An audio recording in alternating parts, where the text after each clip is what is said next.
Hi, this is Bobby Walsh with the Connecticut Institute of Finance. Today I'm going to talk a little bit about something that we all know is out there. We all know, and it's a bit of a pain, all right, but it's getting more and more prevalent.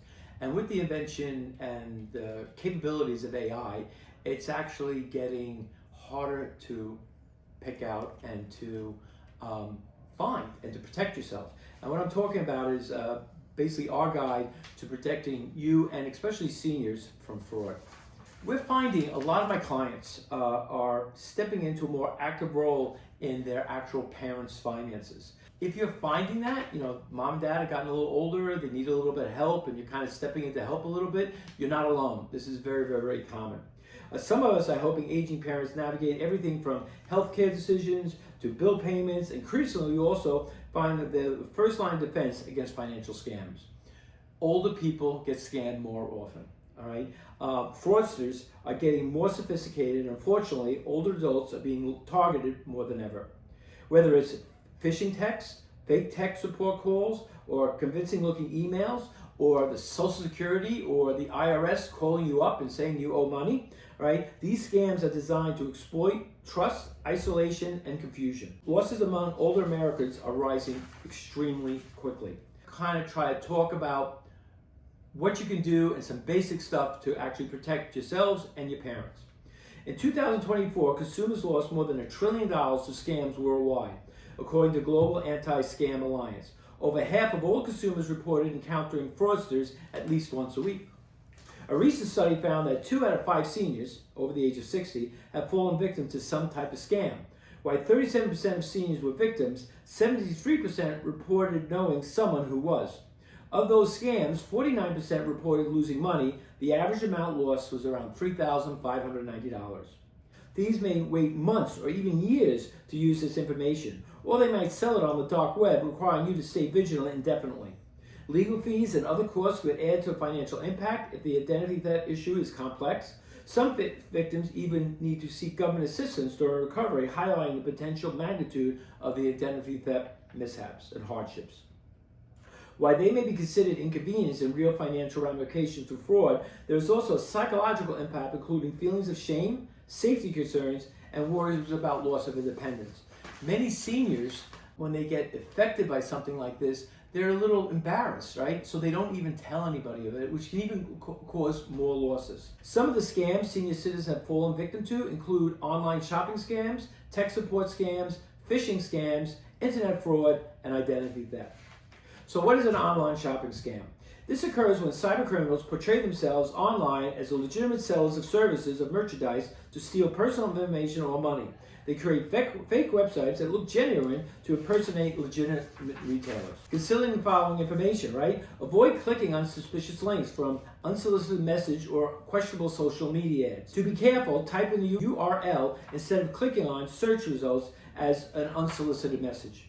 Use a credit card over a debit card, right? Because credit cards are more secure and may provide better fraud protection in a scam situation. If somebody steals from you from your credit card, they actually are stealing from the bank and you can get the money back. Only shop on reputable websites. Avoid sites with discrepancies, poor reviews, or unrealistic offers. Help manage financial accounts by using strong and unique passwords. I know this is a pain, right? I have this myself. I have at least 45 sites that I have to go on all the time in doing my business as a financial planner and a tax guy. I have to change my passwords minimally on a monthly basis. It's a nightmare, okay? You want to use sophisticated passwords, okay, and possibly maybe a password manager. You want to get things encrypted if possible. But two-step identification where you actually sign on and then they send an email or send something to your phone as a message. These are really just great ways to protect you, even though I know it's a bit of a pain. AIP notes that consumers aged 60 and older are 5 times more likely than their younger counterparts to lose money to tech support scams, which cost older Americans more than $175 million in 2023. Remember that legitimate technology providers don't call, email, or text you about computer problems. If you get something on your computer that says, hey, your computer is hacked and it's budding, it's not real. Do not click on it. That's how you let them into your computer, right? They won't ask you to make a call or click a link. The FCC states that if suppose a tech support person calls unexpectedly, be skeptical.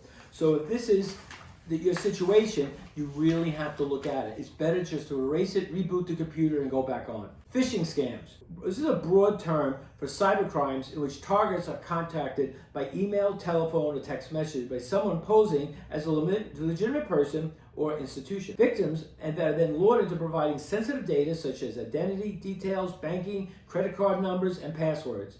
The information is then used to access accounts and can result in identity theft and financial loss. While phishing can be targeted at anyone, seniors should be on the lookout for some specific elderly scams, including the following.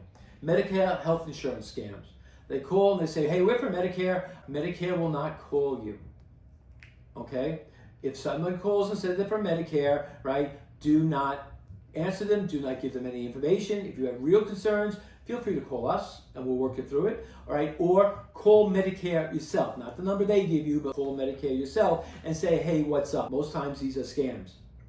Grandparent scams. I've had this happen to a client of mine. A caller pretends to be a grandchild in trouble or someone who's representing the grandchild. Now, we always look at these things like, how could you fool that? Well, people are afraid.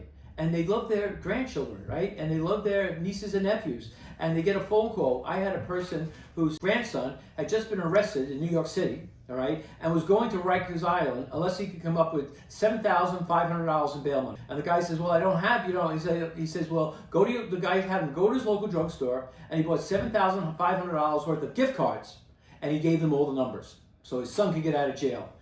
New York City will not call you up or accept gift cards as payment for bail, okay?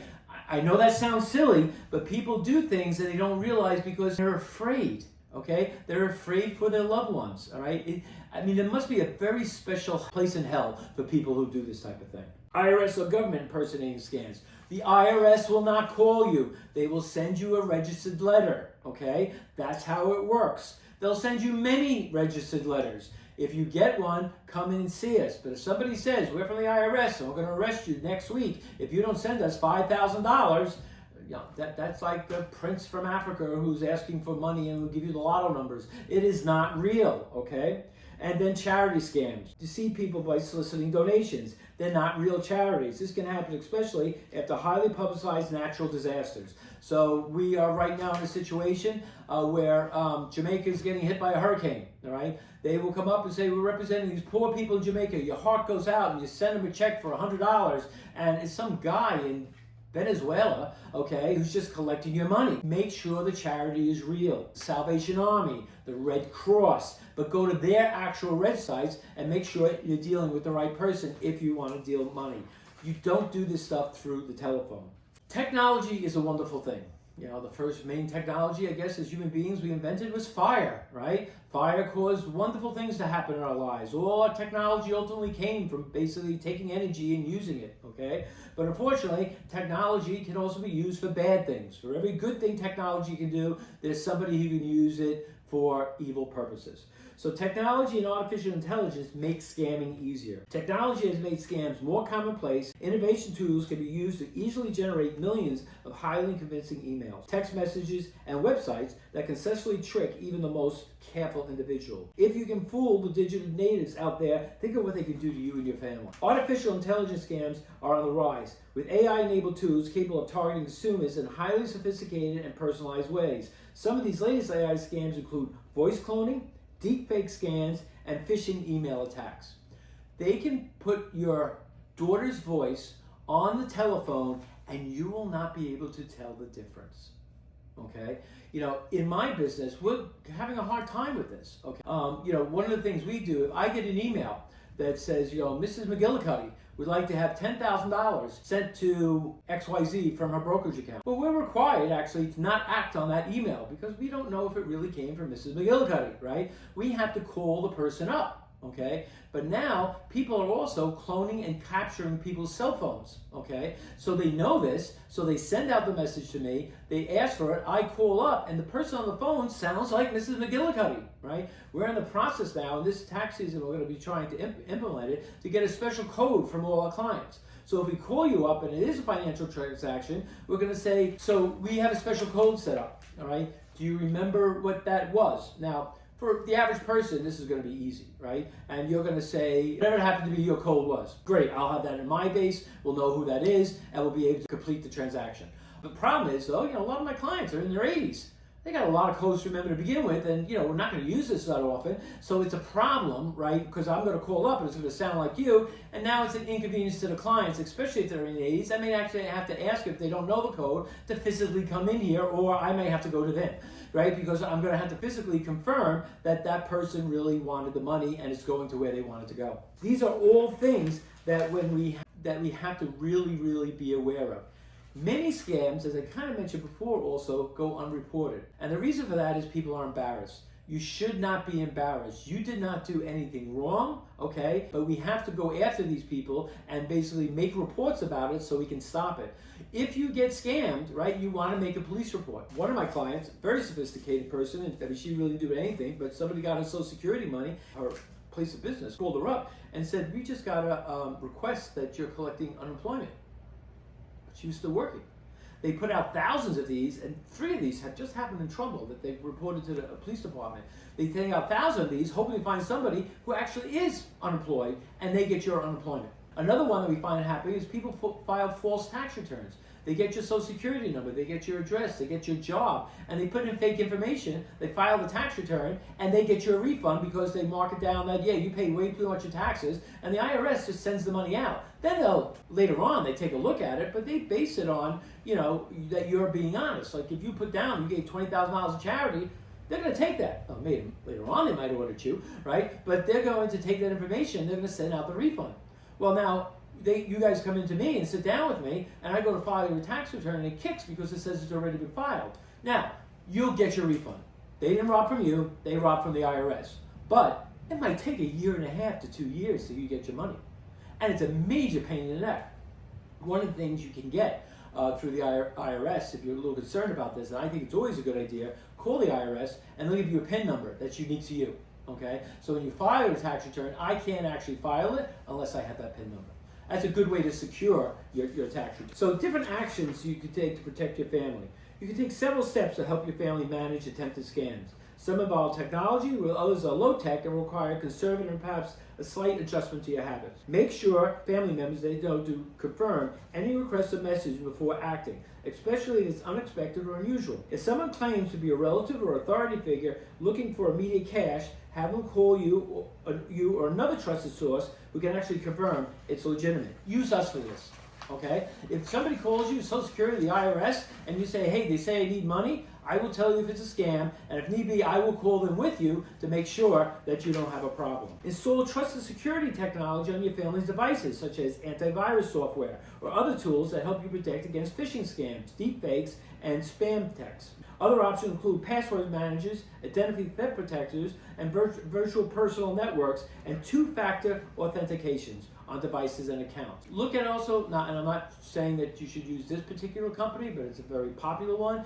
Look at something like LifeLock, right? Where anybody goes into to get a credit card in your name or a loan in your name, they can't get any of your information or run your credit because it's locked up, and you actually have to call the company like LifeLock to actually get it released if you want to do it. It's a pain. Okay, you're at a store, somebody's offering you, which is probably not a good idea anyways, but a special discount if you get the credit card today, you're going to have to call that company, whoever you're using, like a LifeLock, and unlock it so you can get the credit card, then they lock it up again for you. Consider asking a trusted contact. We always think this is a good idea to your family's investment accounts. This is a person whom the financial institution, somebody like me, is authorized to contact if there is a concern about fraudulent activity. If I can't get you on the phone and/or I'm worried about maybe someone's taking advantage of you. A trusted contact may be a family member or another trusted third party. A trusted contact provides an additional layer of safety on your family's accounts that puts your financial firm in a better position to help you manage your accounts. We are here for you. If you have questions, if you're concerned, if something doesn't smell right, call us, okay? Or if you say, hey, I think I might have been scammed, or I think this might be a scam, I'll admit, sometimes it's hard to get me on the phone because I'm seeing clients, but if you tell somebody at the front that's the situation, I will pick you up, okay? I'll excuse myself from whoever I'm talking to because it's just that important, all right? If something sounds off, it usually is. I had a client who lost quite a few $1,000s, all right? And it was outside a bank. Somebody says they thought the bank was robbing clients. And if she could go in and make this deposit for her, but with doing that, they gave her all the account information, and by the end of the day, she was out like $6,000, $7,000. All right, and that was at the bank because she was able to give all the information at the bank to the person who was trying to supposedly catch the manager at the bank from stealing. They're not coming to you. You're not going to be working as an FBI agent to rob the bank. They will go in the bank, freeze all the stuff, lock everybody up, but they're not going to ask some guy off the street to basically go in there and help them do this. They don't need you to do that, so that's not real, okay? If it sounds off, it is off, okay? So please, call us, be a little skeptical, be cautious, good luck, live in interesting times, okay? We certainly do. You know, these deep fakes are scary, right? You can see people online who look like the real person and sound like the real person, and they're not, all right? This used to be complicated. It's not anymore. For a couple $100, you can get the software that does this type of thing. And it can be used for fun stuff. You know what I mean? You know, it would be great having Ronald Reagan say happy birthday to my dad, who's like a big Ronald Reagan fan. You know what I mean? That's kind of fun. These are the things you have to be aware for. Again, technology in itself is not bad, but it can be used for bad things. This is the world we live in. Thank you very much for listening. Any questions, please feel free to give us a call. This is Bobby Walsh of the Connections to Finance. Have a good and safe day.